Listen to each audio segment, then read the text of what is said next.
Eventos finais. Capítulo 3. Quando sucederão estas coisas? Os discípulos interrogam a Cristo acerca de sua volta. As palavras de Cristo, Mateus 24, verso 2, foram proferidas aos ouvidos de grande número de pessoas, mas quando ele se achava só, sentado sobre o Monte das Oliveiras, Pedro, João, Tiago e André foram ter com ele. Dize-nos, perguntaram, quando serão estas coisas, e que sinal haverá da tua vinda e do fim do mundo? Jesus não respondeu aos discípulos falando em separado da destruição de Jerusalém e do grande dia de sua vinda. Misturou a descrição dos dois acontecimentos. Houvesse desenrolado perante os discípulos os eventos futuros segundo ele os via, e não teriam podido suportar esse espetáculo. Por misericórdia com eles, Jesus misturou a descrição das duas grandes crises, deixando aos discípulos o procurar por si mesmos a significação. O tempo da volta de Cristo não é conhecido. Muitos que se têm chamado adventistas têm marcado o tempo. Repetidamente marcaram uma data para a vinda de Cristo, e repetidos fracassos têm sido o resultado. O tempo exato da vinda de nosso Senhor, diz a Bíblia, acha-se além do conhecimento dos mortais. Mesmo os anjos que ministram aos que hão de ser herdeiros da salvação, não sabem o dia nem a hora. Porém daquele dia e hora ninguém sabe, nem os anjos do céu, mas unicamente meu Pai. Mateus 24, verso 36. Não devemos saber o tempo exato para o derramamento do Espírito Santo ou para a vinda de Cristo. Porque Deus não nos deu este conhecimento? Porque se o fizesse, não faríamos correto uso dele. Desse conhecimento resultaria um estado de coisas entre o nosso povo que retardaria consideravelmente a obra de Deus no sentido de preparar um povo que permaneça em pé no grande dia que está para vir. Não devemos viver ansiosos quanto ao tempo. Não sereis capazes de dizer que ele virá dentro de 1, 2 ou 5 anos, nem deveis protelar sua vinda declarando que talvez não ocorra dentro de 10 ou 20 anos. Aproximamo-nos do grande dia de Deus. Os sinais estão se cumprindo. E, no entanto, não temos uma mensagem que nos diga o dia e a hora do aparecimento de Cristo. O Senhor ocultou isso prudentemente de nós, para que sempre estejamos num estado de expectativa e de preparação para o segundo aparecimento de nosso Senhor Jesus Cristo nas nuvens do céu. O tempo exato da segunda vinda do Filho do Homem é mistério de Deus. Nossa mensagem não é a de marcar tempo. Não pertencemos à classe de pessoas que definem o exato período de tempo que decorrerá antes da segunda vinda de Jesus com poder e grande glória. Alguns marcaram certo tempo, e quando esse tempo passou, seu espírito presunçoso não aceitou a repreensão, e eles têm marcado diversas outras datas. Numerosos malogros sucessivos caracterizaram-nos, porém, como falsos profetas. Deus não dá a nenhum homem uma mensagem de que decorrerão 5, 10 ou 20 anos antes que termine a história deste mundo. Ele não quer dar um pretexto para os seres viventes adiarem a preparação para o seu aparecimento. Não quer que alguém diga a mesma coisa que o servo infiel, meu senhor está demorando muito para voltar, pois isso conduz à temerária negligência das oportunidades e privilégios concedidos para preparar-nos para aquele grande dia. Marcar tempo ocasiona descrença.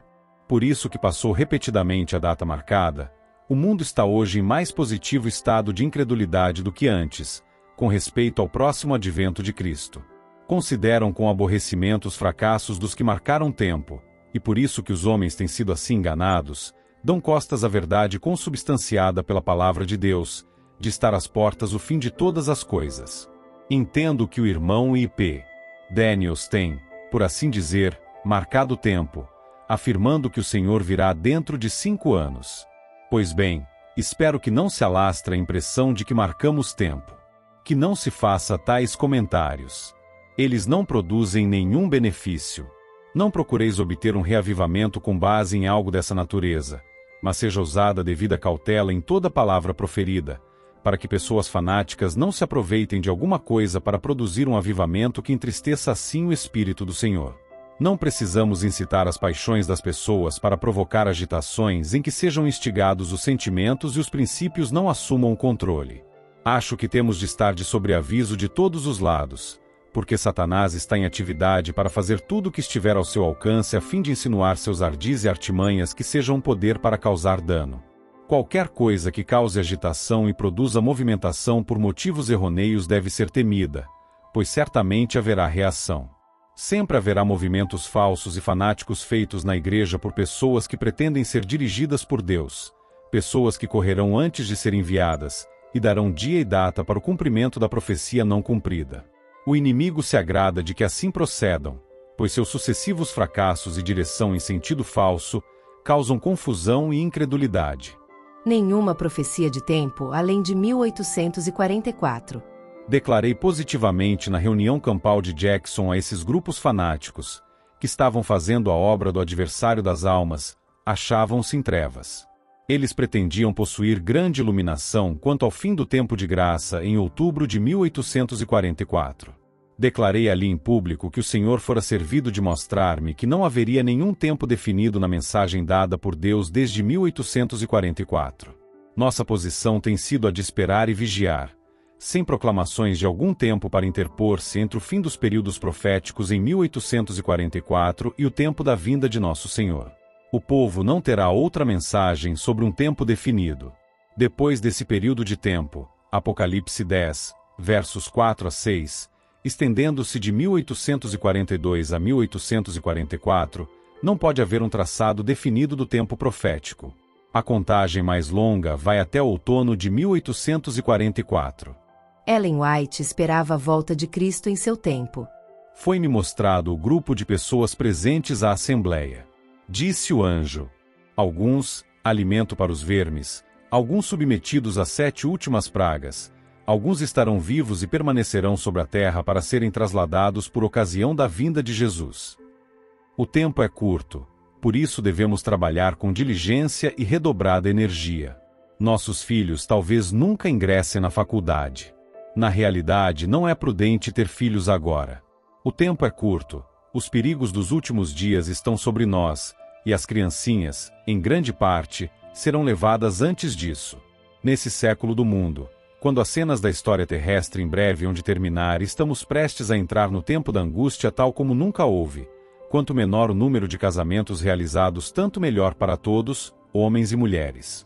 Chegará a hora, não está muito distante, e alguns de nós que agora cremos estarão vivos sobre a terra e verão confirmar-se a predição, e ouvirão a voz do arcanjo e a trombeta de Deus ecoar de montanhas, de planícies e do mar às partes mais longínquas da terra. O tempo de prova está exatamente diante de nós, pois o alto clamor do terceiro anjo já começou na revelação da justiça de Cristo, o Redentor que perdoa os pecados. A demora explicada. A longa noite de trevas é probante, mas em misericórdia é adiada amanhã, porque se o Mestre viesse, quantos se achariam desapercebidos? Houvessem os adventistas, depois do grande desapontamento de 1844, sustido firme sua fé e seguido avante unidos, segundo a providência de Deus lhes abria o caminho, recebendo a mensagem do terceiro anjo e no poder do Espírito Santo proclamando-o ao mundo, haveriam visto a salvação de Deus, o Senhor teria operado poderosamente com os esforços deles. A obra haveria sido concluída, e Cristo teria vindo antes para receber seu povo para dar-lhe o seu galardão. Não era a vontade de Deus que a vinda de Cristo houvesse sido assim retardada. Por 40 anos a incredulidade, a murmuração e a rebelião excluíram o antigo Israel da terra de Canaã. Os mesmos pecados têm retardado a entrada do Israel moderna na Canaã celestial. Em nenhum dos casos houve falta da parte das promessas de Deus. É a incredulidade, a mundanidade, a falta de consagração e a contenda entre o professo povo de Deus que nos tem detido neste mundo de pecado e dor por tantos anos.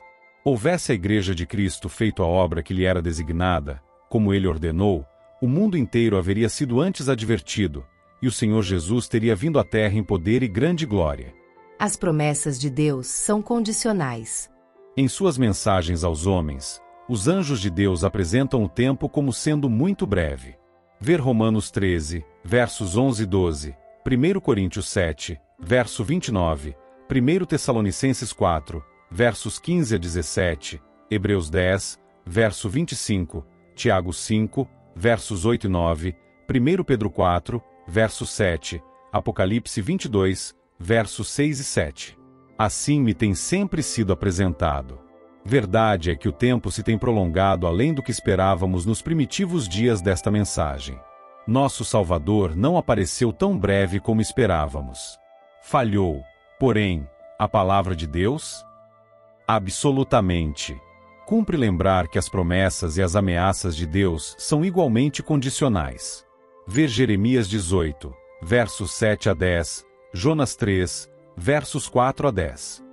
Talvez tenhamos de permanecer muitos anos mais neste mundo por causa de insubordinação, como aconteceu com os filhos de Israel, mas por amor de Cristo, seu povo não deve acrescentar pecado a pecado, responsabilizando a Deus pela consequência de seu próprio procedimento errado.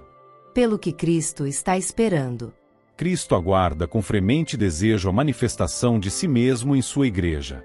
Quando o caráter de Cristo se reproduzir perfeitamente em seu povo, então virá para reclamá-los como os seus. Todo cristão tem o privilégio, não só de esperar a vinda de nosso Senhor Jesus Cristo, como também de apressá-la. Se todos os que professam seu nome produzissem fruto para sua glória, quão depressa não estaria o mundo todo semeado com a semente do Evangelho. Rapidamente amadureceria a última grande seara e Cristo viria recolher o precioso grão. Dando o Evangelho ao mundo, está em nosso poder apressar a volta de nosso Senhor. Não nos cabe apenas aguardar, mas apressar o dia de Deus. Segundo Pedro 3, verso 12. Ele pôs ao nosso alcance, mediante a cooperação com Ele, levar esta cena de miséria a termo. Um limite à clemência de Deus. Com infalível precisão, o Ser Infinito ainda mantém, por assim dizer, uma conta com todas as nações. Enquanto sua misericórdia se oferece com convites ao arrependimento, esta conta permanecerá aberta. Quando, porém, os algarismos atingem um certo total que Deus fixou, começa o ministério de sua ira. Deus mantém um registro das nações. Os números estão se avolumando contra elas nos livros do céu, e quando se houver tornado uma lei que a transgressão do primeiro dia da semana será enfrentada com punições, então sua medida estará cheia. Deus mantém uma conta com as nações.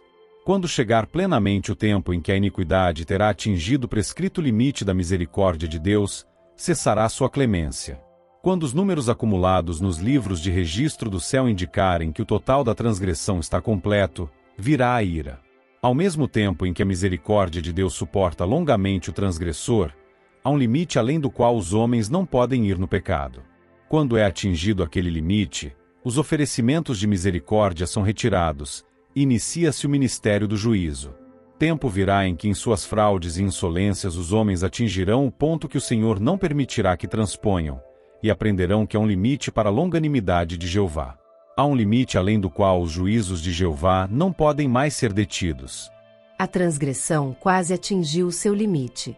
O tempo durará um pouco mais até que os habitantes da terra tenham enchido a medida de sua iniquidade, e então a ira de Deus, que por tanto tempo tem estado dormitando, se despertará, e esta terra de luz beberá da taça de sua ira sem mistura. A medida da iniquidade está quase cheia, e a justiça equitativa de Deus está prestes a cair sobre os culpados.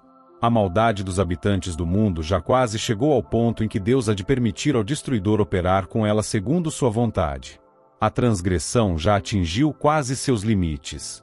O mundo está cheio de confusão, e em breve apoderar-se-á das criaturas humanas um grande terror. O fim está muito próximo. Nós, que conhecemos a verdade, nos devemos estar preparando para o que está prestes a arrebentar sobre o mundo numa esmagadora surpresa. Devemos ter em mente o grande dia de Deus. Precisamos acostumar-nos a pensar e demorar-nos sobre as grandes cenas do julgamento que se acha precisamente diante de nós. E então, ao mantermos diante de nós as cenas do grande dia de Deus em que tudo será revelado, isso influirá sobre o nosso caráter. Um irmão me disse: irmão White, acha que o Senhor virá dentro de 10 anos?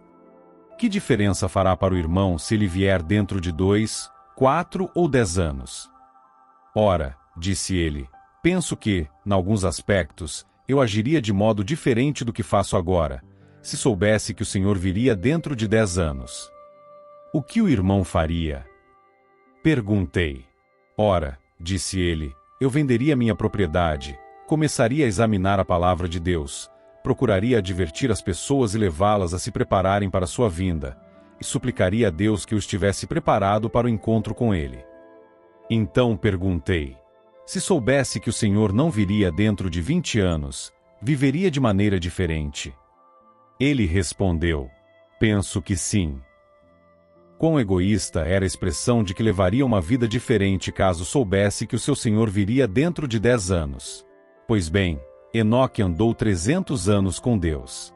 Isto é uma lição para nós, a fim de que andemos cada dia com Deus, e não estaremos seguros se não esperarmos e vigiarmos.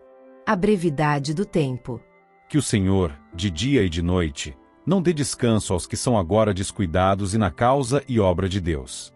O fim está próximo. Isto é o que Jesus quer que sempre mantenhamos diante de nós, a brevidade do tempo. Quando, com os remidos, estivermos em pé sobre o mar de vidro, com harpas de ouro e coroas de glória, tendo à nossa frente a imensurável eternidade, então veremos como foi curto o período de provação e espera.